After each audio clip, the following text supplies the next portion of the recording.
All right, YouTube, YTBC, we coming back at you again. Back-to-back videos. It's that kind of night. For this segment is going to be What's Hot. And we're going to talk about the new matchup that's been brewing for December 19th. It's going to be Bryant Jennings versus Luis Ortiz, heavyweights. You guys don't know who Bryant Jennings is. His last fight was against Vladimir Klitschko. He was a short guy that pretty much was coming into the fight, late in the fight against Klitschko. Touched him on the chin, kind of hurt him a little bit, had him up against the ropes. Other than that, Klitschko went on to dominate like he does in every other fight. Very formidable opponent. And then Luis Ortiz just actually fought on the Golovkin-Lemieux undercard, if you guys tuned into that. And he knocked out a guy from Argentina in the third round. Next topic is going to be Manny Pacquiao versus Lucas Matthysse. That is another fight that's brewing. They're talking about it for early 2016. We're also going to talk about Antonio Margarito's comeback attempt for December 19th, I believe it is, and Andre Ward signing a 3-fight deal with HBO. So we'll start first with Mr. Antonio Margarito. You know what I'm saying? A lot of motherfuckers like to call him Margarito. You know what I'm saying? I don't get into the whole name calling. Yeah. That's just not a nigga style. You know what I'm saying? You know what I'm saying? I'm no longer, you know what I'm saying, Lil Willie. You know what I'm saying? My name is William. My game is Song. You know what I'm saying? Yeah. Word life. But Antonio Margarito, his last fight was when he got knocked out by Miguel Cotto. He got knocked out standing. He had a fucked up eyeball. You know what I'm saying? So the referee was like, nah, you can't continue. Turns out later on that he had a fractured orbital, right? Fractured orbital bone. That pretty much came from the Pacquiao fight. And you can actually look at Margarito's eye and you can see that I think it's his left eye, I'm not sure. The eye is kind of lazy. You know what I'm saying? Yeah. Like Pacquiao did a number on that motherfucker's eyeball, you know what I'm saying? And then Cotto went in there and just finished that bitch off. So the reason why he initially retired is because doctors said that he could lose vision in that eye if he continues fighting. But nevertheless, even though he's being threatened with being blinded in one eye, he still has that itch that he needs to scratch. Yeah. When it comes to being a boxer, a fighter, which is a lot of fighters that have that problem. Roy Jones is going through that problem. I remember Riddick Bowe's fat ass is going through that problem. You know what I'm saying? A lot of fighters have that problem. What do you think, bro, about Margarito coming back for December 19th? And do you think he's gonna come back in the middleweight division? That's his goal. Do you think he will be effective in the middleweight division? Okay. First, let me answer that first question. Okay. Do I think he should come back? Yeah. I believe, or what do I think about him coming back? I don't like it, to be honest with you. You know, whenever you have damage to the eye, it's never a good sign. I mean, it's never a good thing in the sport of boxing, you know, especially when you have the style that Margarito has. I mean, he's not gonna come back as this super defensive fighter that, you know, doesn't block punches with his head. I mean, he's not going to do that. So should he come back? In my mind, no. Margarito should stay retired. I understand that that he could be coming back for the love of the sport, or he could possibly be coming back for the money. But either way, Margarito does not need to be in a boxing ring. No. You know, a lot of times, I don't think the sanctioning bodies really care. Sometimes a lot of times they just, depending on where you are, you can get a boxing license just showing up, you know, and applying for one. So I don't like Margarito coming back. Now, do I like him coming back at 160 pounds? No. What can he do? What can he do, and who can he do it against? I just don't like this, particularly because of Margarito's style of fighting. He's not a defensive fighter. He already has a once fractured orbital bone in his eye, and I just don't like it. You know why? Why risk it? You know, why risk going blind? Why risk losing your sight? You know, and you got a lot of crazy ass fans out there that'll say, well, it's because he has balls and you know he's Margarito and no, man. I'm telling you, sometimes you got to use your brain, people. You got to use your brain. I mean, you have to think logically when you're talking about the rest of your life. You know, after Margarito's gone and blind, boxing is still gonna be going on. And ain't nobody gonna be on that motherfucker's side either. He gonna be blind and old and shit by himself. Yeah, nobody's gonna donate to the Margarito Fund. You know, nobody's gonna help his family pay their bills or anything like that. Nobody's gonna do that. Yep. All they're gonna do is sit back and talk about the Miguel Cotto fight for one. Then it's gonna be the fans that say, "Oh, well, he got what he deserved," and all this other bullshit. But no, man. I mean, this is something that can be prevented, and it should be. It should be, and I 100% agree. No need for me to talk on that. Next topic: Manny Pacquiao versus Lucas La Máquina Matthysse. Talking about that fight going down as early as the beginning of 2016. Now, my take on this is, don't do it. And my take, and I say that to Manny Pacquiao simply because, you know, I don't. The fight to me right now, I think Manny Pacquiao wins it. That's just me not assessing anything, not looking at any tape or anything. Yeah. Not looking at Mathisse's last fight against Victor Postal to see if he has anything left. I'm not looking at any of that. I'm just going off the top of my dome. I think Pacquiao wins it, but this is supposed to be Pacquiao's last fight. I don't want to see him in there with a guy that just took an L. Granted, Manny Pacquiao just took an L against Mayweather, but a lot of you motherfuckers don't think that's a real L. You know so as long as you don't think that's a real L, I'm gonna hold you to that, and I'm gonna expect you to not treat that as a real L. So when motherfuckers take real L's, that means they take tune-ups so they can get themselves back on track, right? Yep. Well, if that's not a real L, then he doesn't need a tune-up. And that's pretty much what Matthysse will be viewed as coming into this fight, because he got demolished by Victor Postal. You know what I'm saying? So it's a situation where Matthysse may not be in his right state of mind anymore for boxing. He got knocked out brutally. You know what I'm saying? And he quit on his knee. Exactly. You know what I'm saying? So given the fact that he quit, he may not be in the same state of mind that he was when he was the machine. You understand? Yeah. Yeah. So I think he should fight Amir Khan. I really do. Yeah. Because it's it's a good fight. Amir Khan has a fan base. Okay. Yep. Manny Pacquiao will be celebrated if he beats Amir Khan. I will give him 100% credit if he beats Amir Khan. Amir Khan's been looking good lately. With the exception of the Chris Algieri fight. But the way he did Devin Alexander, shit, he beat the dog shit out of Alexander, and I had Alexander winning that fight. You know what I'm saying? So he's been looking good as of late. And I think it's a very credible win. If he wins, not only is it credible, it's very doable. It's possible. Yeah. It's very possible that he can knock Amir Khan out. You know what I'm saying? Amir Khan wants to fight. He's already broken off negotiations once. Then he came back and said, all right, I'll give these motherfuckers another week. But I haven't heard anything since. So I don't know if they're still negotiating or not. Probably they are, because Amir Khan, this motherfucker reminds me of a little 7-year-old girl. He's got to talk. You know what I'm saying? He would have came out and said, no, these motherfuckers don't want to fight me. I'm not going to wait on them. He would have said something by now. You know what I'm saying? So I'm pretty sure there's still negotiations. That's the fight he needs. Don't fight Matthysse, because I don't think it'll be the outcome that we're looking for. I don't think he will get the credit that he's looking to get. No, I don't think so either. Do I like the Matthysse fight? At this point, no. I don't like the fight. And I mean, I agree with you 100%. There's really no need to take that fight. There's no need to beat Matthysse. I mean, what can you prove? You know, what, especially for a last fight. I mean, you know, but you're going to have the fans that say, well, Floyd Mayweather took the Andre Berto fight. So in the interest of fairness, if he does fight Lucas Matthysse, he should beat him. He should beat him pretty bad. He should beat him convincingly, hands down.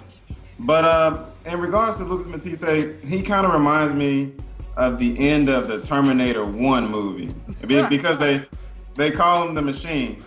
And you remember that part where Sarah Connor, she smashes the Terminator robot and that red light just goes out. That's Lucas Matthysse right now. His red light, ladies and gentlemen, is going out. It's it's dimming and it's about to go completely blank or dark. Good point. So there's no need for Manny Pacquiao to fight him, man. He's done. He's a done fighter. You know, when I seen him quit, because this is what he did. He quit in the Garcia fight. He quit in the Garcia fight no matter what two ways you slice it. He let Danny take his heart when his eye began to swell, okay? I gave him the benefit of the doubt because he came back and he fought John Molina, and no matter what Molina did to him, he just didn't want to give up. He kept fighting, and he eventually beat Molina. I think he beat him by knockout. Yeah, I want to say. He ended up knocking him out, yep. Okay. Then he came back, he fought Ruslan. You know, he was doing very well against Ruslan. Ruslan hurt him in like the 11th round, and he weathered the storm and won that fight. Got in the ring against Victor Postal, and that damn red light just started dimming again. It just started dimming, and then it was out because he quit. Let me ask you this though, real quick. A lot of fans will argue a point that Manny Pacquiao's red light is dimming too. So wouldn't that be a good fight? I don't, at this point, no, because Manny Pacquiao can fight whomever he wants to fight. Good point. He can challenge any opponent, and they're gonna say yes because he's Manny Pacquiao.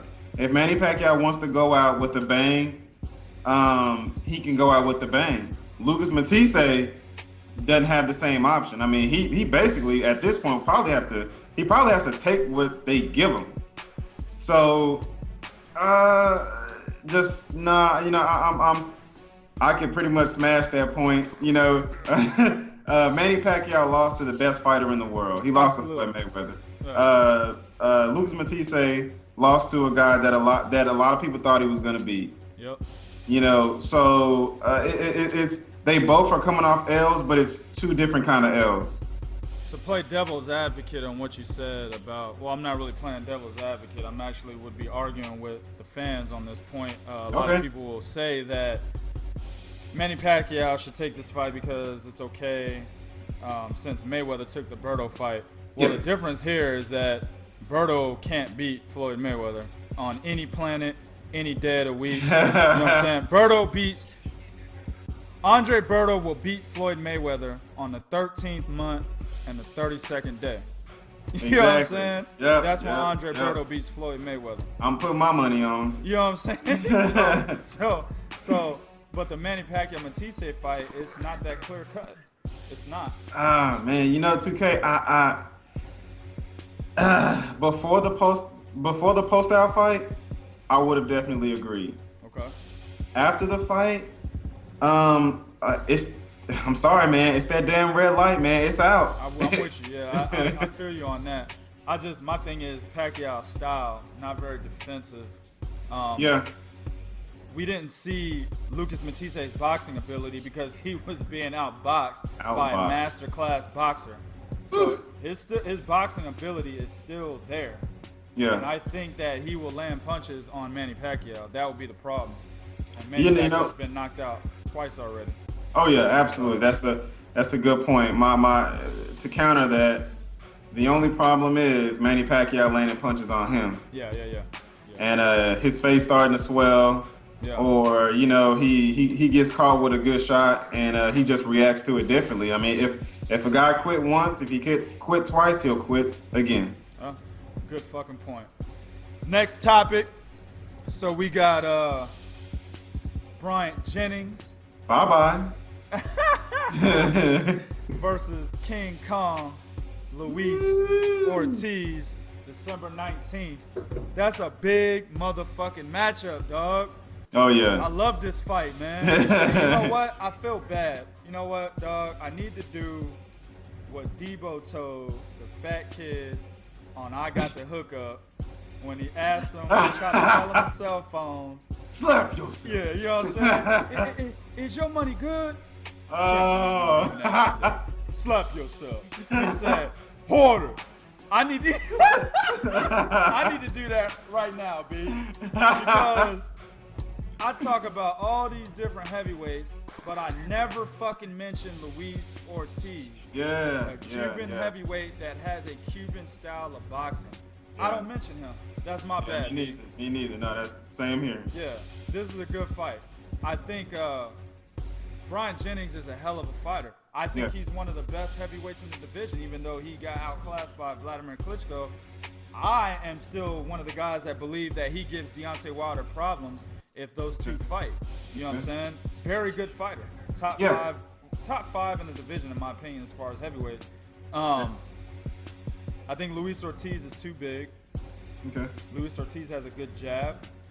Yep. He's a big guy that has good enough footwork for the heavyweight division. It's not, motherfucker ain't dancing around the ring like Lara.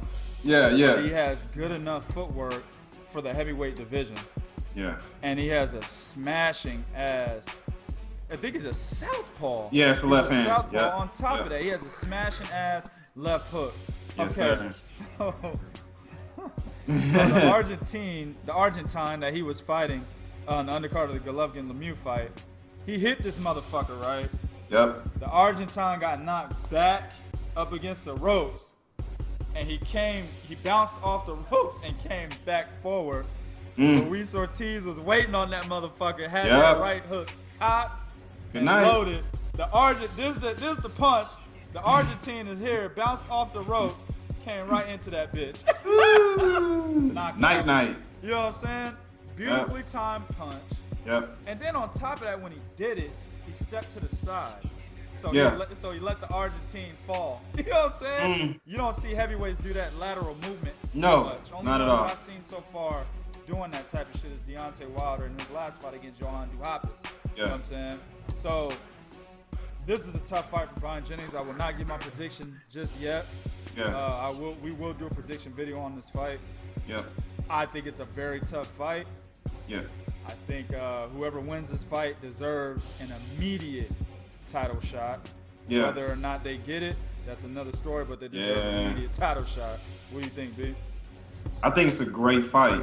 Like I said, I'm gonna agree with you 100%. I think Luis Ortiz is a really good fighter. He's a very good heavyweight. I think he's 23-0 with 20 knockouts. Absolutely. So that tells you that this dude has a lot of power. He's a big guy, but that's the beauty of the Cuban style of boxing. Or should I say, the Cuban school of boxing. The fighters that come out of Cuba, their style is, it goes with anything they want to do with their bodies. No matter how big they are, no matter how small they are, once they employ that style, it works to perfection for these guys. Yep. So I think it's a great fight. It's a hell of a fight for Bryant Jennings. Bryant Jennings is not the biggest heavyweight. He has a nice body, in terms of just keeping himself in great shape. And I really like Bryant Jennings, man. I like everything he stands for. He's a cool guy. He's a humble guy, and he always shows up to fight. But when you're going against a guy that has that type of punching power and who's skilled, it's very hard, man. It's very hard. He's very fundamentally sound. And one more thing that I forgot to mention: this guy originally gave Latif Coyote his first loss. Yep. But they overturned it to being a no contest because Luis Ortiz failed a drug test. Yeah. Latif Coyote is a very good fighter. Yeah. He's the guy that had a draw with Antonio Tarver a couple years back. Yeah. A very formidable cruiserweight. Granted, he was moving up to heavyweight. For that fight, Latif Coyote weighed 221 pounds, which was his biggest weight to date, probably. Yep. That could have been a factor. It may not have been. Either way, he's still a great fighter. Luis Ortiz got his ass out of there in the first round. You know what I'm saying? The dude is a problem. He's not somebody to overlook. He's not a bum. This isn't a bum fight. It's an excellent fucking fight. Oh yeah, yes. This is definitely a great heavyweight fight. And you know what? It almost seems that, I'm not gonna say the heavyweight division is getting back to where it was, but it does seem that they're taking baby steps, small steps, that are that's getting the heavyweight division just more attention. Yeah. The welterweight division is stacked. The junior welterweight division is looking really good. The middleweight division, well, you got Gennady Golovkin. Let me stop right there. I'm sorry. You got Gennady Golovkin dominating the middleweight division. And the 168-pound division is looking really good, and the light heavyweights. So the heavyweight division is going to have a hard time marching back. But when you think about the potential fights that can be made, man, it could just bring boxing full circle to have all of these divisions with all of these good fighters in them. Yeah. So we'll see. We'll definitely have to see. Great fight, though. I'm excited for it. I'm excited, too. Next topic, and the last one for this segment of What's Hot. Andre Ward signs SOG. Hell yeah, SOG. Signs a 3-fight deal with HBO. Now, the last 10 minutes or so, I want to get into this shit very briefly.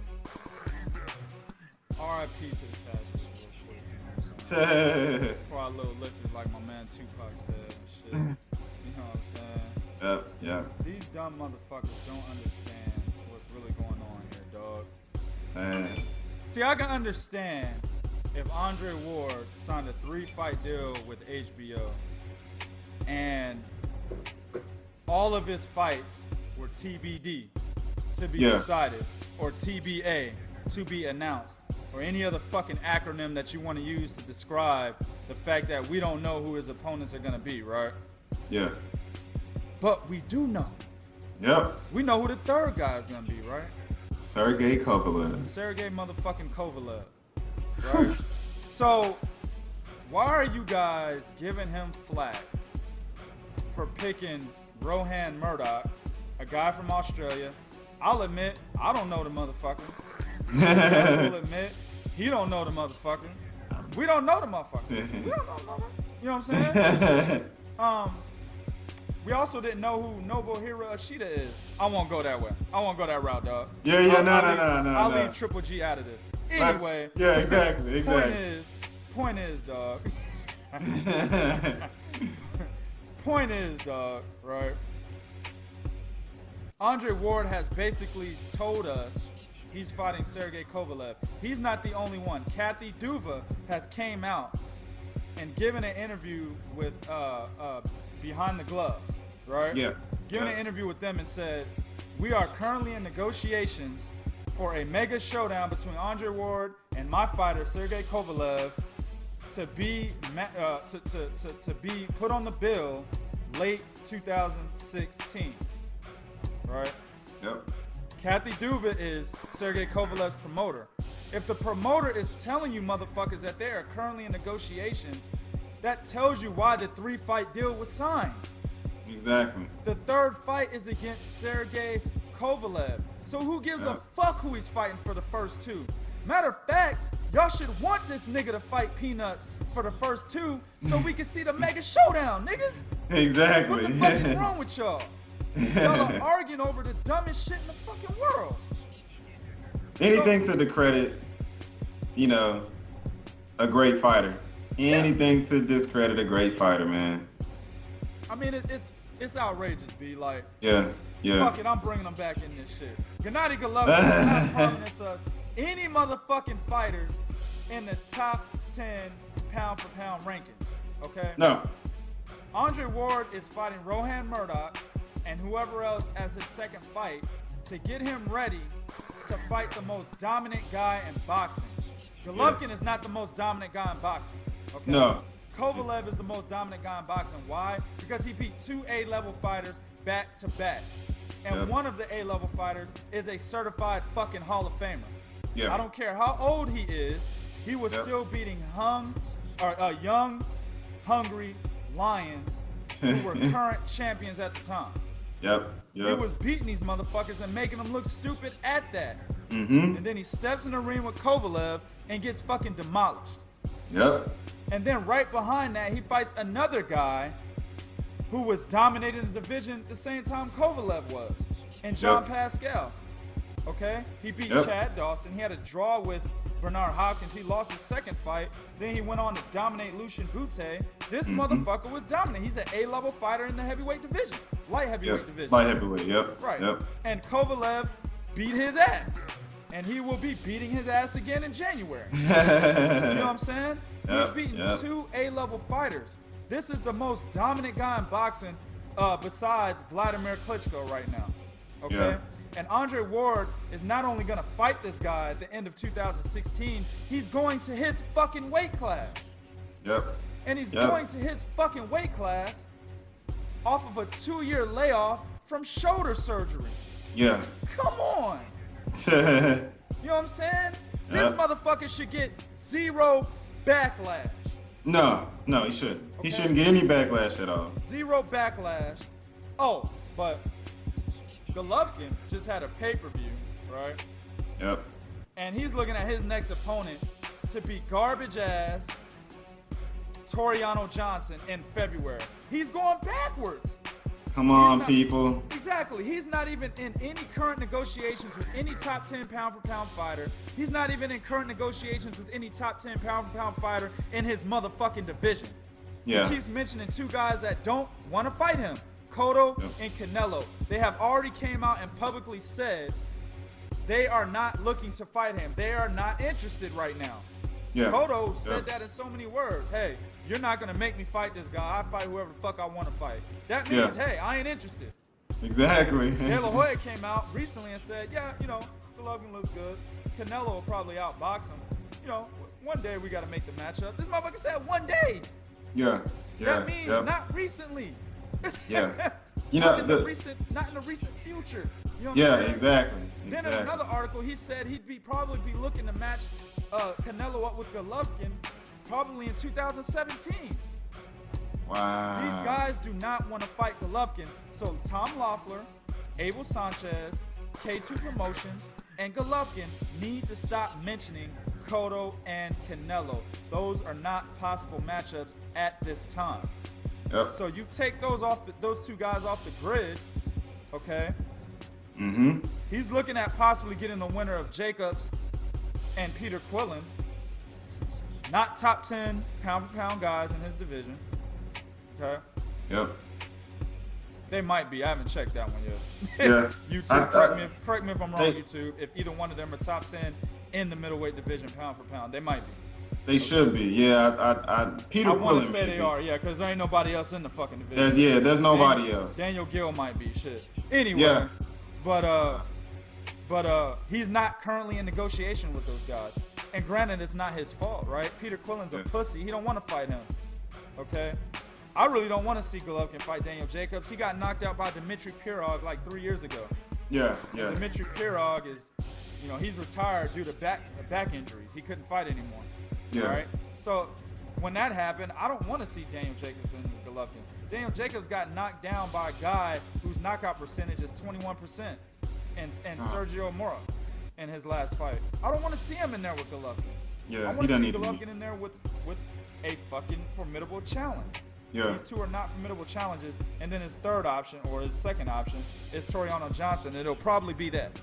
That's probably who they're gonna fight. Yeah, I want to say I actually heard Johnson's name mentioned before the Lemieux fight in an article I was reading. That's why he was on the undercard.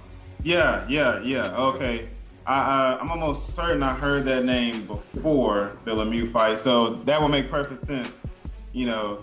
But just to speak on Andre Ward's deal, man, I'm very happy that Andre Ward is finally, you know, just getting his just due in terms of consistency. Yeah. You know, he's back. We're gonna get him in the ring. He's got a 3-fight deal, third fight being Kovalev. Yep. What more could you want, people? You know, what more could you want from the guy? See, this is my problem with the fans. You see, you have an Andre Ward, right? Who is probably one of the cleanest guys in the sport. Outside of like a Tim Bradley or somebody like that. Andre Ward is one of the cleaner guys in the sport. And then you have for all the religious heads out there, the guys like a devout Christian. Yep. You never hear him cursing or really even bad mouthing any fighters. He's extremely No beef at all. He's extremely articulate. The guy is just a great boxer, and also just a very good person. He doesn't go around fucking hoes. Married his high school sweetheart. Yeah. You don't see him on Instagram posting pictures of him eating a stripper's pussy. You know what I'm saying? Exactly. None of that shit. Yep. But you see, the fans love to hate guys like Floyd Mayweather and Adrian Broner, right?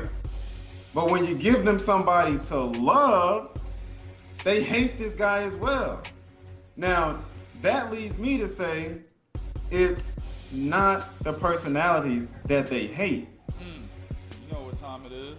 Exactly, you know people. What time it is, B. Exactly. So that's my problem with you ignorant, with a lot of ignorant fans out there, okay? And I don't mean to insult anybody or anything like that, but that's the problem, man. You guys don't know what you want. You see, you love Manny Pacquiao for being a particular way, but you hate Andre Ward for being better than Manny Pacquiao, to be honest, in terms of his fate and in terms of him practicing what he preaches. Yep. You know? So I'm extremely happy for the deal. I wish him the best of luck. Yep. I'm not gonna give a fight prediction on Kovalev versus Ward because, you know, we don't know what's gonna happen down the line. But hopefully everything goes according to plan and that fight will happen. Yep, it looks like it will. Last time I looked, they were saying it's probably about 75% sure that the fight's gonna happen. I actually saw an article where somebody prematurely said the fight is official. It's a pretty credible source. Yeah. Okay. I look at that shit about 60% of the time. So yeah. They could be right. I don't know. Yeah. But I hope they are. I hope they are. I don't see why it wouldn't be, because that's the whole reason why he signed the 3-fight deal with HBO. Fight, so. And one more thing, 2K. Yeah. Adonis Stevenson. You should be ashamed of yourself, man. You should really be ashamed of yourself. Poster boy of a bitch ass nigga. Poster boy. Yeah. Stevenson should be ashamed of himself right now. How could you let a smaller guy from a smaller division? Well, I'm sorry. Let me say that again. How could you let a guy from a smaller division come up in weight and fight the guy that you should have fought a year or two ago? Longer than that. Longer than that. See, this is the problem. You know, Adonis Stevenson has the WBC light heavyweight championship title. And I believe you mentioned earlier, 2K, that he's also the Ring Magazine champion. Yep, he's the Lanil champion at 175 pounds. This is the problem, man. Exactly.